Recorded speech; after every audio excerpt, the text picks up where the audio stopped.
మాలిని జీవితంలో ఊహించని మలుపు తన జీవితాన్ని మొత్తాన్ని మార్చేసింది. ఆ మలుపు మరి ఇంకేదో కాదు. అరవింద్ వచ్చేసాడు.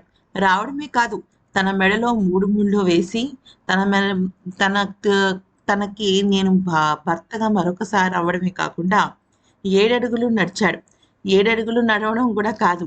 ఇక మాలినిని తన తన దగ్గర గుండెల్లో పెట్టుకునే అరవింద్‌గా మారిపోయాడు.